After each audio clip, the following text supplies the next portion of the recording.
All right, so enough people have asked me about my air-to-water intercooler setup on my Hilux, so I'm just gonna do a quick overview on that whole setup and how I built it, why I built it, and how I plumbed it. So basically why I built it is because an air-to-air doesn't fit very well on these trucks when you have AC. Super tight in the front. I'm sure a lot of people can relate with an LN106 and AC. It can be done, but it's just a bit of a pain, and I figured this would work better in the long run because you're able to get a lot more cooling capacity out of it rather than a small air-to-air in the front. So basically it's plumbed like this. Starts at the reservoir, goes into the top of the cooler, down into the water pump, into the heat exchanger, and then back to the reservoir. So from a practical standpoint, here it is. This is my reservoir. Comes out of the bottom of the reservoir into the top of the cooler right here. Out of the bottom of the cooler down there into this little Bosch water pump. Out of that into the intercooler right there.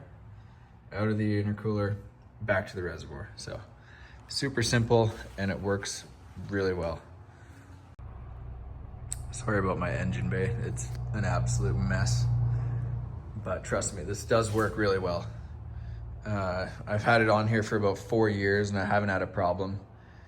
I'm running about 30 pounds of boost and my EGTs haven't been over 1,000 Fahrenheit. So I'd say that's pretty good. Some of the good things about running an air-to-water over an air-to-air is that it's more compact. So you can run a way shorter charge pipe. So you get better throttle response, less turbo lag, which is both very good things. Another good thing is that water absorbs heat a lot faster than air. So your efficiency can go way up if you have a big enough cooler, obviously. If it heat soaks, you're gonna lose efficiency there, but your potential peak intake temperature is always gonna be lower than an air-to-air, just because of the thermal capacity of water.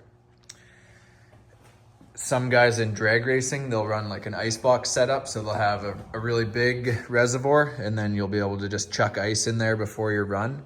And you'll be able to get intake temps that are even lower than the ambient air temperature outside, which is super cool. So you can make huge power that way. Lower EGTs, all that good stuff. So there's lots of good things about this. The only bad things that I can think is that it's a little bit more complex. So there's more leak points. You could leak water. What else is bad about this? It's a little bit heavier than an air-to-air, and it's a little bit more complex to set up. It's kind of a pain to bleed the air out of it sometimes. If you don't have your reservoir at the very highest point of the system, you're gonna have to put a bleeder somewhere at the highest point in the system. So that's something to look out for when you're setting yours up, is to just have a high point that you can bleed the air out. And you wanna make sure it's topped up and you're not losing coolant anywhere.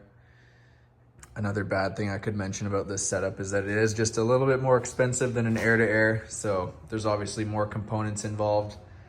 You've got the cooler, radiator, the intercooler, the reservoir, the pump, and then all the hoses. This is just 3/4 heater hose, and then a little bit of heat sleeving over top. So there's definitely a bit more going on, but there is less intercooler piping, which is nice. It's very direct, instead of having to go from there down through here, through the rad support, and then there. And then same thing over here. You'd be trying to get around the battery, AC compressor, and all that. So it's a little bit more simple in that regard to do. But yeah, I think it works really well. Anyways, if you have any more questions, just leave a comment and I'll try and answer right away. Or I'll link another video that explains it better, because honestly, I'm not that good at explaining things, but people wanted to see my setup, so yeah, there you go. That's my setup. Hope you enjoyed. Have a good night.